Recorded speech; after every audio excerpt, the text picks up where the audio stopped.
Hello friends and welcome to Hard Invest. Hard Invest में आप सबका फिर से स्वागत है। तो जैसे कि हमने पिछली वीडियो में बात की थी एक केमिकल सेक्टर की टॉप परफॉर्मिंग कंपनी के बारे में, तो अगर आपने वो वीडियो नहीं देखी तो पहले ज़रूर देख के आएँ, लिंक आपको डिस्क्रिप्शन में मिल जाएगा। और आज हम फिर आपके लिए लेके आए हैं केमिकल सेक्टर की one of the top performing companies में से एक, जो कि है पीडीलाइट इंडस्ट्रीज लिमिटेड। तो इस कंपनी का नाम आपने काफ़ी बार सुना होगा।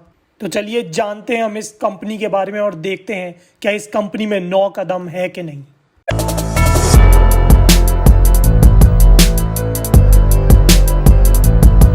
तो चलिए देखिए इस कंपनी का पहला दम, जो कि है कि ये कंपनी करती क्या है।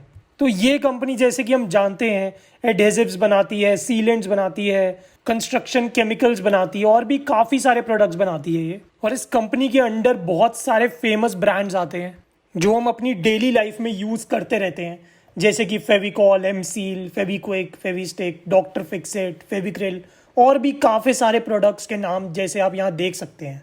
तो इस कंपनी का ब्रांड नेम और इसकी ब्रांड वैल्यू काफ़ी ज़्यादा अच्छी है और इसकी यही सारी चीज़ें इसके इस दम को और भी ज़्यादा अच्छा बनाती हैं। आते हैं हमारे दूसरे दम पे, जो कि है इस कंपनी के प्रमोटर्स का शेयर। तो जैसे कि हम यहाँ देख सकते हैं कि पिछले 3 सालों में इस कंपनी का प्रमोटर शेयर 69 और 70% के बीच में ही रहा है। तो ये हमारे पैरामीटर से मैच भी हो रहा है और इसके इस दम को और ज़्यादा स्ट्रॉन्ग भी बना रहा है। हमारा तीसरा दम है प्लेजिंग, कि कंपनी के प्रमोटर्स ने अपने शेयर प्लेज कितने किए हैं। तो यहाँ पे हम देख सकते हैं कि वो बिल्कुल 0% पे है, मतलब कंपनी के प्रमोटर्स ने कोई भी शेयर प्लेज नहीं किए कोई लोन लेने के लिए, और इसका ये दम भी कमाल का है। हमारा चौथा दम है इस कंपनी के फाइनेंशियल्स, जिसमें हम ये चेक करेंगे कि इस कंपनी की सेल्स कितनी रही है और इस कंपनी का नेट प्रॉफिट कितना रहा है। अगर हम इस कंपनी के पिछले 3 साल की सेल्स देखें तो मार्च 19 में इस कंपनी ने 7078 करोड़ की सेल की थी, जो मार्च 20 में बढ़ के 7294 करोड़ की सेल हुई, और मार्च 21 में ये 7293 करोड़ की सेल हो गई। तो यहाँ पे हम क्लियरली देख सकते हैं कि मार्च 21 में इसने 1 करोड़ की सेल थोड़ी कम की है पिछले साल से।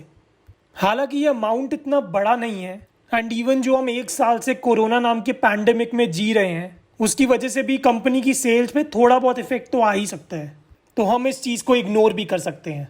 और यहीं पे अगर हम इस कंपनी का नेट प्रॉफिट देखें तो मार्च 19 में इस कंपनी ने 925 करोड़ का नेट प्रॉफिट कमाया था, मार्च 20 में आके 1116 करोड़ का कमाया, और मार्च 21 में आके 1131 करोड़ का प्रॉफिट कमाया।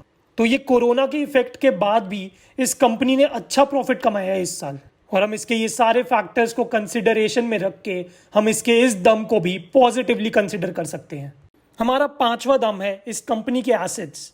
तो अगर पिछले 3 साल के इस कंपनी के एसेट्स देखें तो मार्च 19 में इस कंपनी के पास 5904 करोड़ के एसेट्स थे, जो बढ़ के मार्च 20 में 6523 करोड़ के हो गए, और मार्च 21 में और बढ़ के 8830 करोड़ के एसेट्स हो गए। तो इस कंपनी के बढ़ते एसेट्स कंपनी की स्ट्रॉन्ग और स्टेबल पोजीशन की तरफ इंडिकेट करता है और इसके इस दम को और भी ज़्यादा अमेजिंग बनाता है। आते हैं इस कंपनी के छठे दम पे, जो कि है इस कंपनी के लॉन्ग टर्म डेट्स, यानी इस कंपनी पे उधार कितना है। तो जैसे कि हम यहाँ देख सकते हैं कि मार्च 19 में इस कंपनी पे 113 करोड़ की बोरविंग्स थी, मार्च 20 में 288 करोड़ की बोरविंग्स थी, और मार्च 21 में 322 करोड़ की बोरविंग्स थी। आप सोच रहे होंगे कि हर साल इस कंपनी की बोरविंग्स बढ़ती ही जा रही हैं, पर अगर हम इस कंपनी का इस साल का नेट प्रॉफिट देखें तो इस कंपनी ने इस साल 1131 करोड़ का प्रॉफिट कमाया है, जिसके सामने इसकी ये डेट की अमाउंट कुछ भी नहीं है। तो हम इस अमाउंट को डेट फ्री भी कंसिडर कर सकते हैं और इसके इस दम को पॉजिटिवली अप्रूव कर सकते हैं। हमारा 7वां दम है इस कंपनी का फ्री कैश फ्लो।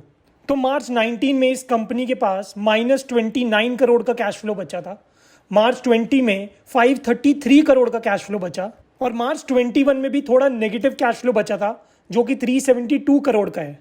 तो इसमें भी टेंशन लेने वाली कोई बात नहीं है, क्योंकि इस साल कंपनी ने काफ़ी ज़्यादा इन्वेस्टमेंट्स की हैं जो कि एक कंपनी को अच्छी ग्रोथ की तरफ लेके जाती हैं। तो इसका ये दम भी काफ़ी ज़्यादा अच्छा है। हमारा 8वां दम है कि इस कंपनी की पिछले 5 साल में ग्रोथ कितनी हुई है। तो जैसे कि हम यहाँ देख सकते हैं कि जुलाई 16 में इस कंपनी का शेयर प्राइस 730 रुपीज़ का था, जो बढ़ के जुलाई 21 में 2267 रुपीज़ का हो गया। तो अगर हमने इस कंपनी में 5 साल पहले 1 लाख रुपीस की इन्वेस्टमेंट की होती तो आज उसकी वैल्यू 3,10,548 रुपीस की होती, और जो उससे हमें प्रॉफिट मिलता वो 2,10,548 रुपीस का मिलता। तो ये कंपनी हमें पिछले 5 साल में काफी अच्छा प्रॉफिट कमा के देके गई है। एंड इवन इस कंपनी की पिछले 10 साल की कंपाउंडेड एनुअल ग्रोथ रेट भी 30% पे रही है। मतलब इस कंपनी ने पिछले 10 सालों से हर साल हमारी इन्वेस्टमेंट में 30% की ग्रोथ करवाई है। तो इसका ये दम भी काफी ज्यादा इफेक्टिव है। तो देखते हैं हम इस कंपनी का 9वां और आखिरी दम, जो कि है इस कंपनी का शेयर प्राइस चार्ट।